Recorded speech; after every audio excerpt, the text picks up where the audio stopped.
বন্ধুরা, চলে এসেছি তোমাদের মাঝে একটা নতুন ভিডিও নিয়ে। তোমরা সবাই কেমন আছো? আশা করছি তোমরা সবাই খুব ভালো আছো। দেখো, আমি তো চলে এসেছি গ্রামের পরিবেশে, দেখো ভিডিও বানানোর জন্য। আর এখানে এসে নতুন একটা জিনিস দেখলাম, তাই ভাবলাম তোমাদের সাথে শেয়ার করি। তোমাদের সাথে সবটা শেয়ার না করলে আমার ভালোই লাগে না। দেখো, চলে এসেছি পদ্ম বাগানে। দেখো কত বড় বড় একটা মাঠ ভর্তি পদ্ম চাষ হয়েছে, মানে পদ্ম ফুল। মা তো এসেই গেছে, আর বেশি দিন বাকি নেই। দেখো, আর এই পদ্ম পাতার উপরে জল পড়ে আছে, দেখো কত সুন্দর লাগছে দেখতে। দেখো, একটু কিন্তু পড়ছে না, নড়ছে না, আর ফেলে দিয়ে দেখ। আমি শুনেছিলাম পদ্ম পাতায় ভাত খায়, কিন্তু আজ দেখ মানে দেখে মনে হচ্ছে সত্যি খাওয়া যাবে। আমি বাড়িতে যাওয়ার সময় কিন্তু এই পদ্ম পাতা নিয়ে যাব। কত সুন্দর বড় বড় পাতা হয়েছে, আমি সেটাও তোমাদেরকে দেখাবো। আমি না বাড়িতে গিয়ে একদম মানে পদ্ম পাতায় একদিন ভাত খাবো।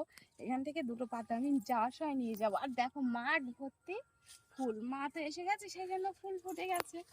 আর মানে ভিডিওটা কেমন লাগছে অবশ্যই কিন্তু জানাতে ভুলো না। দেখো তোমাদের জন্য মানে চলে এসেছি পদ্ম বাগানে, দেখে কিন্তু দেখো কাছেই আছে, কত সুন্দর পদ্ম ফুল ফুটে আছে। দেখো, আর দেখো মাঠ ভর্তি ফুল। তো ভিডিওটা কেমন লাগলো বন্ধুরা জানিও। টাটা সবাইকে।